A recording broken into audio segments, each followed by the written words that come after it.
La piel de Mavina.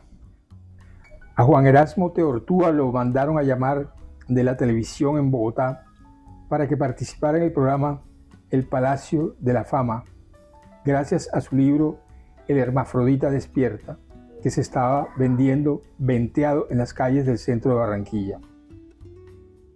Un hecho delictivo ocurrido en la trastienda de la barbería y peluquería Viena, en pleno Paseo de Bolívar, en el que se vio involucrado, le impidió viajar.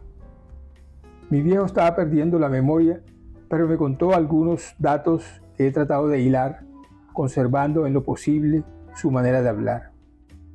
Fue algo que nunca se olvidó, no solo porque fue el año en que Fidel Castro bajó de la Sierra Maestra con sus barbudos a La Habana, sino porque Erasmo de Curramba se acostó por primera vez con un hombre.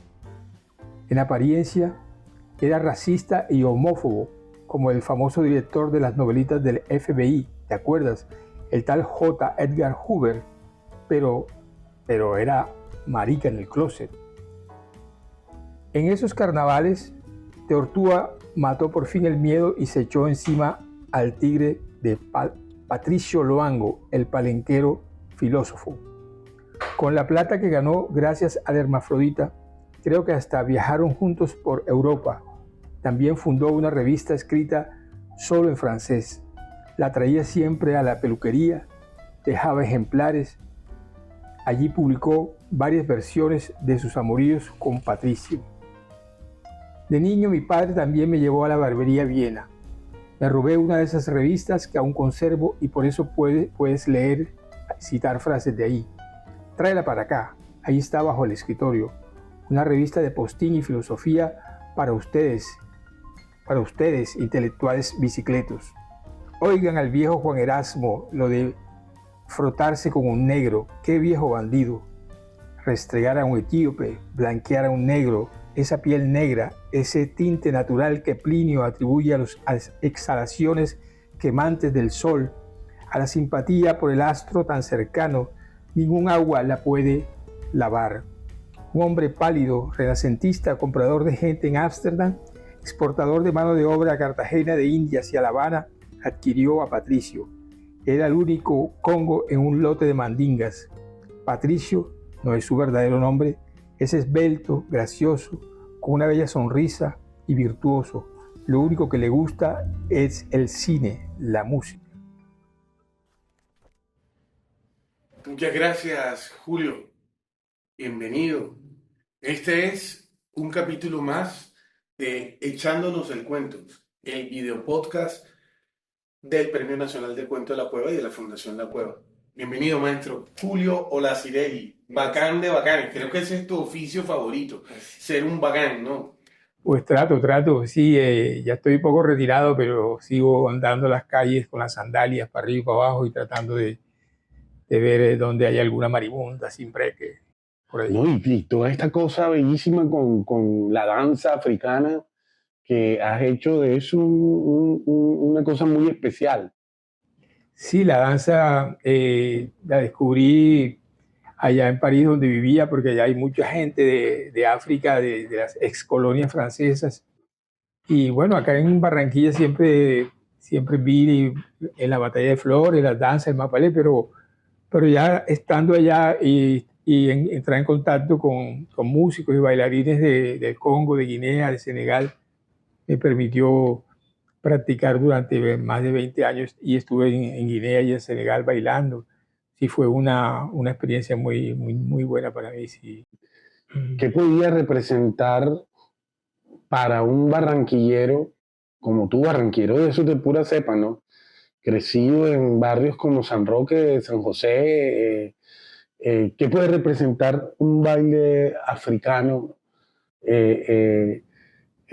para ti y digamos para los barranquilleros? Porque de alguna manera tú dictas talleres, haces juegos interesantes, cosas lúdicas con esta danza. Pues es un tesoro que poseemos y que no somos conscientes de él. Ese pasado de reexistencia, como dice Rafael Palacio, que es un bailarín que conocía en París. Él es de Medellín, pero es chocuano, paisa chocuano. Y la danza uno descubre también lo que tú dices espiritualmente, la importancia del arte, de la danza, del teatro en África, que tiene una relación con los espíritus. Y hay danzas, bueno, la mayoría de las danzas que yo practicaba vienen del monte. Yo vi un bailarín, un profesor de danza me decía, yo vivo lo que me enseñó el monte, de las danzas que aprendí en mi pueblo. Y dijo una frase muy bella, porque él creó un ballet allá en París: yo sembré árboles de la selva sagrada en el pavimento de París. O sea que nosotros tenemos ese tesoro. Incluso este Jaime Manrique Ardila, yo he escrito un libro por ahí que se llama El Sol de Guinea, y le puse un epígrafe de Jaime Manrique de El cadáver de papá, que dice que el carnaval de Barranquilla, él lo vio cuando volvió, las raíces africanas son las que predominan más que las raíces indígenas, ¿no? O sea que tenemos eso. Julito, precisamente hablando de las raíces africanas, hablemos un poco de la piel de Mavina. Este es el cuento con que te alzaste con el primer premio en la segunda versión del Premio Nacional de Cuento La Cueva. Y el fragmento que nos leía en un inicio, de alguna manera nos evoca un poco de lo que nos estabas hablando con relación a la identidad, la negritud, digamos, con una gran jocosidad que creo que también es una característica específica en tu literatura, además de ese lenguaje vernáculo, que nos llama a Barranquilla, que nos habla de identidad, ¿no? Uno podría equivocarse viéndote a ti en los ojos, coloreados y tal, no obstante, en ti hay una identidad poderosa relacionada con la negritud. Y hablemos un poco de la piel de Mavina. El tópico central realmente, ¿cuál es? Además de lo jocoso, además de lo divertido, además... Pues ese cuento lo releí esta mañana. Ya hace más de 10 años que ocurrió lo del premio, fue en el 2013, ya vamos a cumplir 11 años en el 24. Ese premio me permitió a mí volver a Colombia. Fue, digamos, como una especie de diploma de escritor, ¿no? Porque yo vivía por allá y no publicaba, no me paraban bola.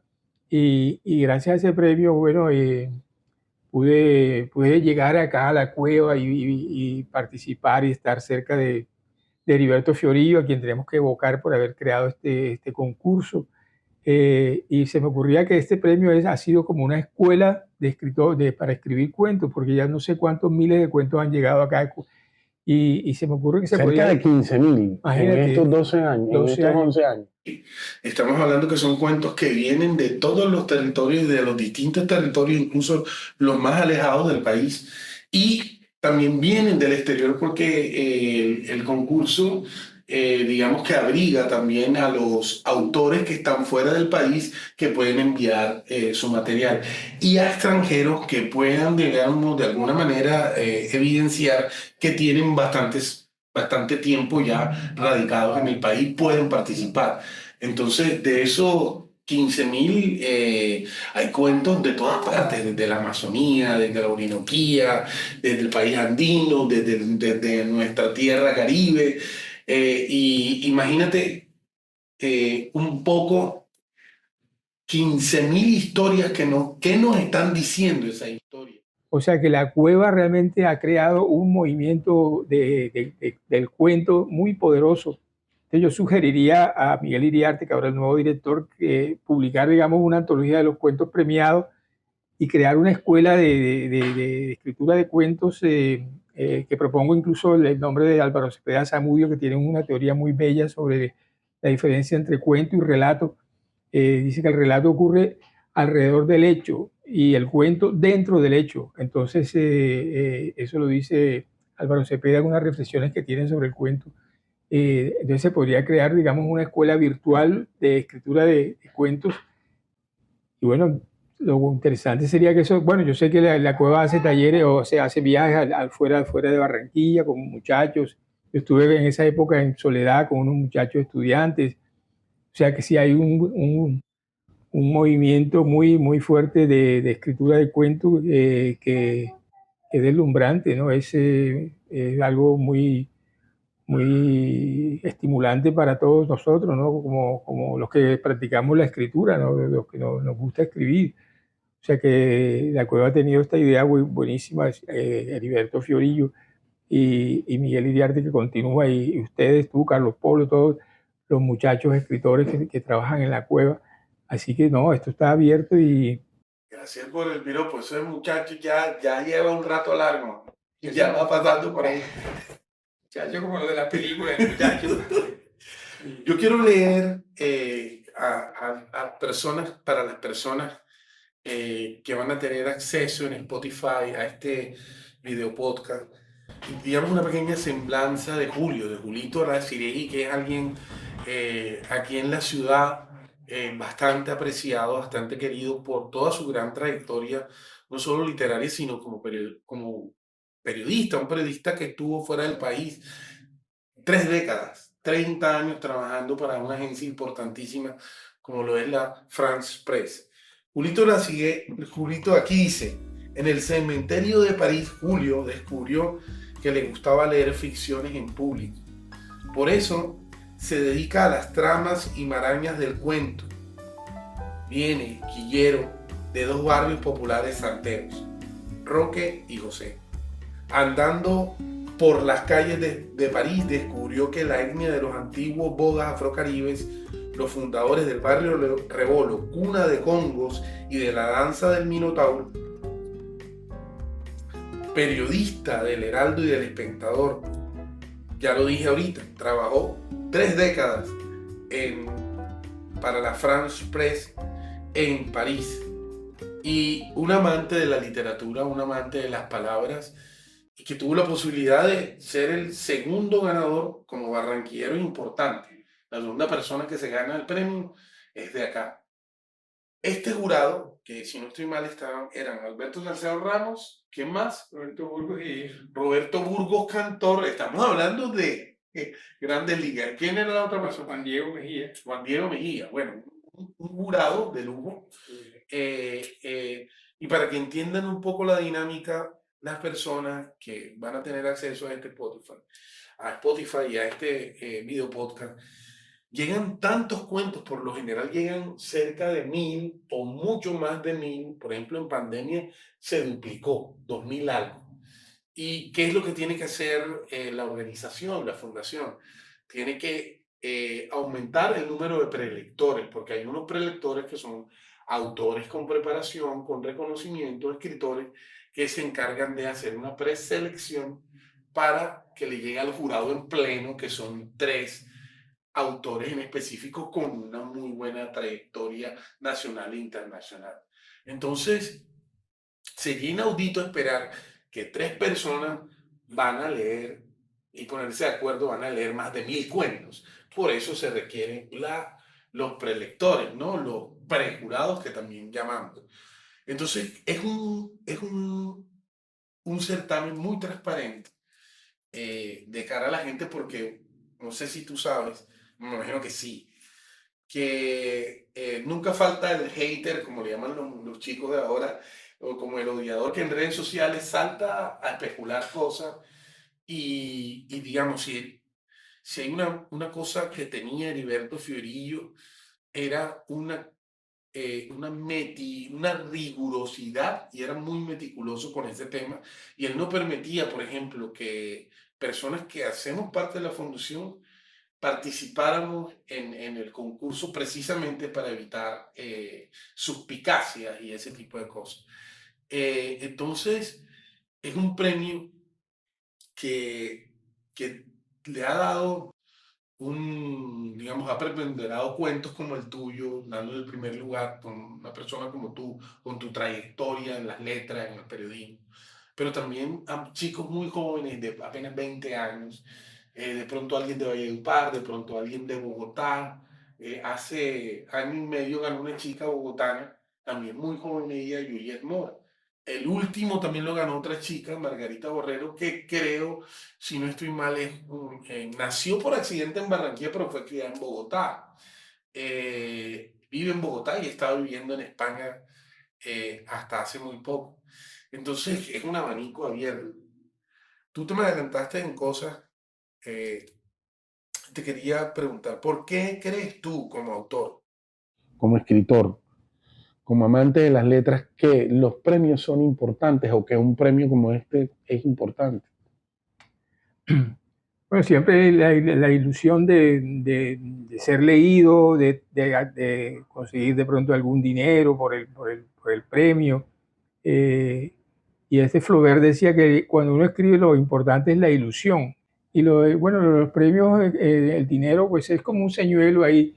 He hablado con este escritor de Santo Tomás, Iván Fontalvo, que se ganó un premio con una novela que se llama La Gran Obra. Se ganó 15 millones de pesos y entonces él ha ganado varios concursos, incluso fue finalista en uno de los concursos de la Cueva. Y él decía que, bueno, él participa en los concursos no para ganar el dinero, sino, bueno, que eso le ha ayudado. Y entonces yo le decía que era como una especie de licitación, los concursos, ¿no? Que tú mandas tu proyecto y te lo pueden aprobar.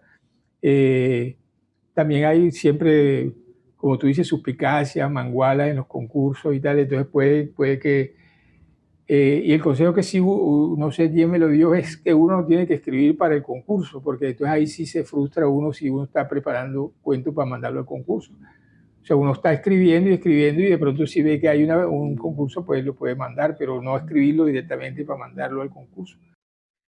Este cuento, La piel de Mavina, ganador de un primer lugar. Ahora, los muchachos que van a estar mirando, los autores que van a estar mirando el video podcast, imagínatelos por un momento, ¿qué tendrías para decirle? Primero, cómo se cocinó, cómo fue la construcción, la arquitectura de este cuento, de dónde salieron los personajes, cómo te los imaginaste y cómo empezaste esa labor de carpintería, digamos, de pronto esto que tú les comentes les puede servir a ellos como una especie de guía para pensar en empezar a construir historias con peso, ¿no? Sí, yo lo releí esta mañana tiene una cierta locura el cuento por los narradores, por las voces que se oyen, y tiene un hilo conductor bastante no enredado, pero sí un poco que no es tan realista la narración. Y me di cuenta que hay concentrado ahí, pues el momento que yo lo estaba escribiendo, pero también historias de la infancia, porque esta barbería Viena existía en el Paseo Bolívar y mi padre me llevaba allá y el dueño de la barbería se dejaba de crecer la barba y se parecía a Fidel Castro y hay detalles autobiográficos y también, bueno, Mavina significa danza en Lingala, en una lengua del Congo. Y conocí a un personaje allá en París del Congo. Y en realidad el origen del cuento es una frase que me dijo el escritor tomasino Ramón Molinares, que escribió un cuento sobre un chico homosexual cuyo padre lo mata porque lo descubrió que estaba haciendo el amor con un muchacho en el patio y entonces Ramón Molinares no tenía dónde publicar el cuento, entonces me mandó un mensaje a París y me dijo, oye Julio, consíguete una revista para maricones donde me puedan publicar ese cuento, porque acá no me lo han publicado. Entonces a mí me llamó la atención esa historia de revista para maricones y entonces ahí se fueron mezclando cosas. En realidad, sí, un cuento es como un collage, se va un rompecabezas, se va armando ahí hay muchas posibilidades y la escritura nos mantiene y nos sostiene. Hay muchas posibilidades y bueno, armar ahí, tejer y tal, y leer en voz alta, y eso lo hacía Flaubert cuando escribía, se lo leía a los amigos. Eh, Roberto Burgos Cantor también leía, me acuerdo que nos convocaba allá en Bogotá cuando escribía sus historias. Uy, y hay una cosa interesante, tú duraste 30 años, quizás más, en París y en Francia, Europa. Y te tomaste todo ese tiempo y digamos que en ti no se siente si uno va a tus textos, a tus inicios, nunca hay como esa búsqueda o ese afán de querer escribir eh, como como predomina, digamos, el canon o como intenta buscar el canon que se escriba de acuerdo con los preceptos de eurocentistas y tal. ¿Tú barranquillero que tiene 30 años en Francia, se devuelve y uno te lee y te siente una vez más, siente ahí el golpe, el calor, el golpe de calor, siente la Barranquilla, siente el sabor, la música, tal. Y hay gente que digamos, no ha atravesado el charco, como se dice de alguna manera coloquialmente, y su afán es escribir como europeo del siglo XVIII. Y digamos que para ellos, de acuerdo con su canon, esa es la manera perfecta, en la manera en que se debe escribir, y pontifican acerca de. Entonces es interesante un fenómeno como el de Julio Lacireí, que uno lee, que rompe el canon, que rompe ese canon, que tiene una búsqueda propia, muy conectada con tu lenguaje vernáculo, con este lenguaje de acá. eh, Aunque de todos modos se sienta todo ese mundo, ¿no? Todo ese bagaje en Europa y en partes de África y demás, se sienten ahí, pero no está ese afán. Pues, creo que tu ejemplo es claro para decir, no hay una manera de hacerlo, no hay una manera, no hay una camisa de fuerza, ¿no? No, no la hay, y afortunadamente no la hay. Mismo Borges, que es muy especial, que Álvaro Muti decía que Borges es un escritor para escritores. Los cuentos de Borges pues, son muy, muy especiales, muy llenos de información, de historia, de literatura. Son bellos, son extraños. Y él decía que él aspiraba a que uno de sus poemas le pusieran música y que llegara a un boliche, a un café en un pueblo y que sonara una milonga y que nadie supiera que él era el autor de la letra de esa milonga. O sea que sí hay siempre esa tentación de ser popular y al mismo tiempo ratón de biblioteca, una mezcla de cosas. Y lo que decía me hizo acordar de una frase de Goethe con un muchacho que lo entrevista, un libro que se llama Conversaciones con Eckermann. Este Eckermann también quería ser escritor y entonces Goethe le da un consejo y le dice, escriba como le dé la gana. Julio, para cerrar este video podcast, regálanos un fragmentico de cierre de lectura de este cuento ganador. Bueno, tal vez... El final, no sé, Sí. tú determinas allí. Sí, aquí puedo contarles que, bueno, que yo en esa época estaba leyendo a Erasmo de Rotterdam, en Los Adagios, que es un libro bellísimo que se publicó en el siglo XVI en Venecia. Y entonces Erasmo enseñaba latín y griego a partir de proverbios, sí, de proverbios. Entonces, por ejemplo, en el país de los ciegos, el tuerto rey, o conócete a ti mismo. Entonces, esas frases que conocemos, los adagios se llama el libro, él las enseñaba latín y griego a partir de estos adagios. Y tiene uno que se llama Restregar a un etíope, que cuenta, es una fábula sobre Esopo también, que Esopo también era afro, de un tipo que tiene un esclavo y como es negro, le trata de lavar para ver si le quita ese color de la piel y hasta que lo lava tanto con productos que lo mata al muchacho. Entonces es un adagio que se llama lavar a un etíope. Entonces, claro, a mí me impresionó esto y entonces yo lo metí aquí en el cuento. Entonces dice así: restregar a un etíope, blanquear a un negro, esa piel negra, ese tinte natural que Plinio el Antiguo, que Plinio atribuye a las exhalaciones quemantes del sol, a la simpatía por el astro tan cercano, ningún agua la puede lavar. Bueno, esto ya lo había leído. Después dice, la mentira tiene las patas cortas, dijo una vez Patricio. Ese viejo Erasmo era una rata, no el de Rotterdam, sino el de aquí. Ahora habla Patricio. Me prometió muchas cosas y nada, no me hablen de ese hombre, gas, disque escritor. Lo que me quería era matar, viejo malo. Primero que me bañara, me dio burundanga. No sé cómo me salvé. Por poco esa aventura me cuesta el pellejo. No estaría aquí echando el cuento.